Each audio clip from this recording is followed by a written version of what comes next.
The judge said, "Granted," and Marcus Cole didn't even look at me. He looked at his watch.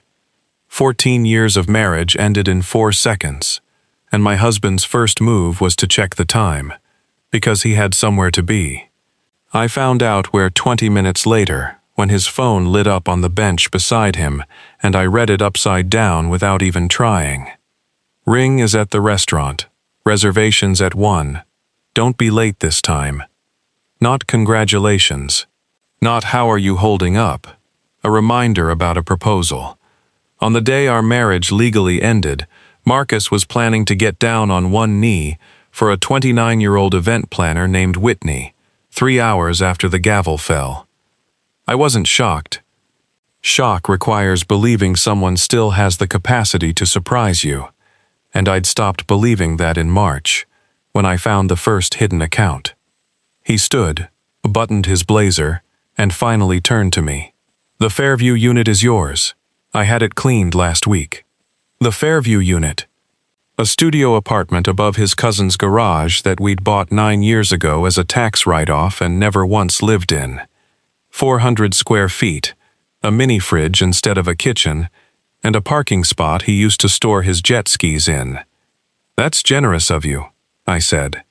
He heard sincerity. "I meant nothing at all.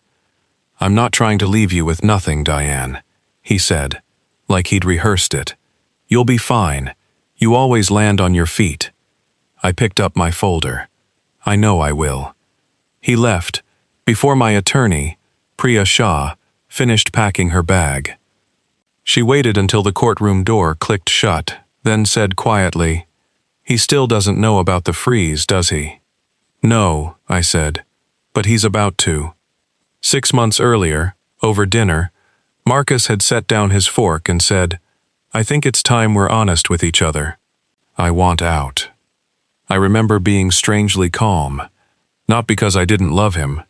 I did, or at least I loved the version of him that used to ask my opinion before every business decision. I was calm because some quiet, exhausted part of me had already accepted it, months before he said the words out loud. "Is there someone else?" I asked. "That's not the point," he said, which was, of course, a yes. What broke something in me wasn't Whitney. It was what came after. "We'll split things fairly," Marcus said. I've never been the kind of man who'd screw his wife over. I believed that sentence the way I'd believed 100 sentences before it. Then his financial disclosure arrived, and it listed exactly 3 properties. I knew there were at least 11.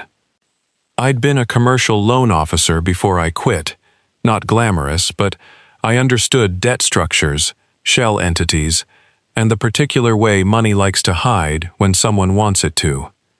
In year 4 of our marriage, Marcus had wanted to expand from flipping single homes into small apartment buildings. His first application got rejected because his numbers didn't hold up under scrutiny. I rebuilt his entire underwriting model at our kitchen table until 3 a.m. Realistic vacancy rates, proper reserve accounts, actual debt service coverage instead of the fantasy math he'd submitted. The bank approved it the second time. Marcus hugged me in the parking lot and said, "I married an accountant disguised as a wife." For the next 6 years, I was his silent partner in everything but name. No paycheck, no title, no equity. Just late nights with spreadsheets, and my name conveniently missing from every LLC operating agreement for tax purposes, he always said.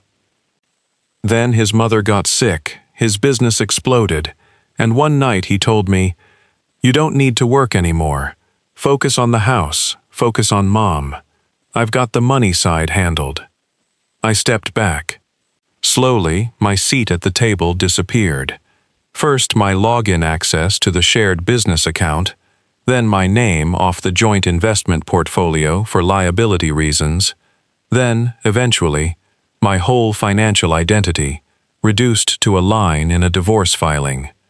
Petitioner has not been employed in 9 years. My forensic accountant, a sharp, no-nonsense woman named Renata Ibarra, found the pattern in 11 days. 8 properties are missing from his disclosure. she told me, spreading printouts across the table. All routed through 2 holding companies formed the year after you left your job. Can you prove their marital assets? I can prove where the down payments came from. She tapped a highlighted transfer. Every single one traces back to an account that had both your names on it before he restructured everything. There was one transaction that made her go quiet. $410,000 had left our old joint account, sat in his mother's checking account for exactly 2 days, then reappeared in one of the holding companies labeled as a family loan from Eleanor Cole. That's not a loan, Renata said.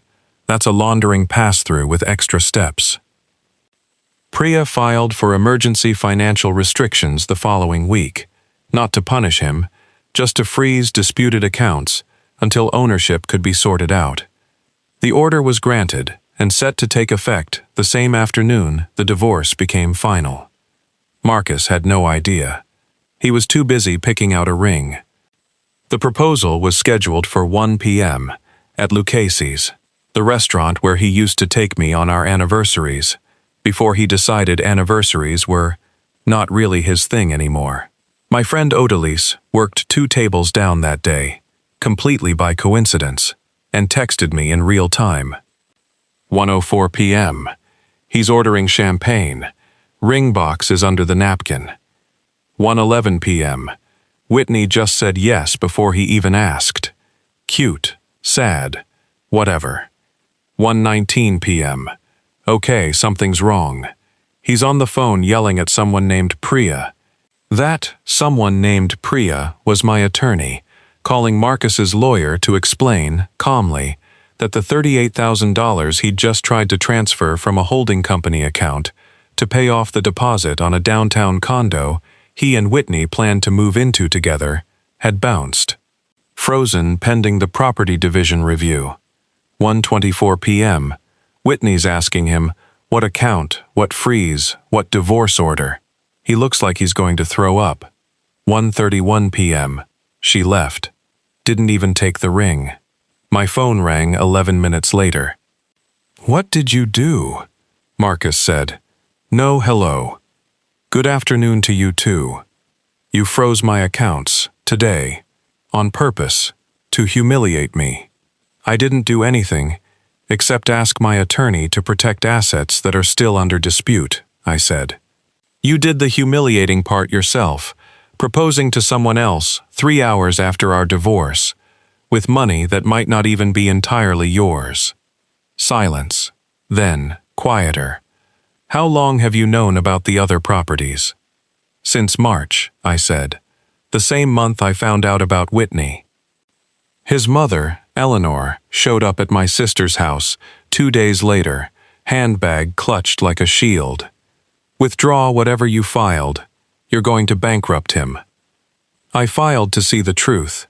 If the truth bankrupts him, that's not something I did. That $410,000 was mine. I lent it to him.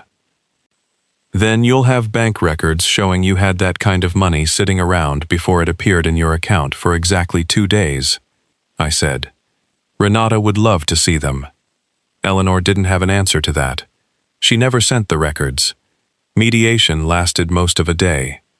In the end, 3 of the 11 properties genuinely were Marcus's, bought with money from before our marriage, clean and documented. I told Priya not to touch them. You're sure? She asked. You could probably push for more. I don't want what isn't mine, I said. I want what is. What was mine turned out to be substantial.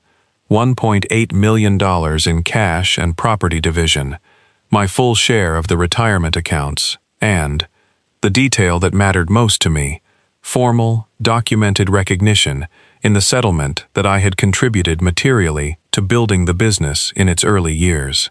Not sentiment, a paper trail with my name finally on it. Marcus asked to speak to me alone before we signed. You really think you earned all that? I didn't raise my voice.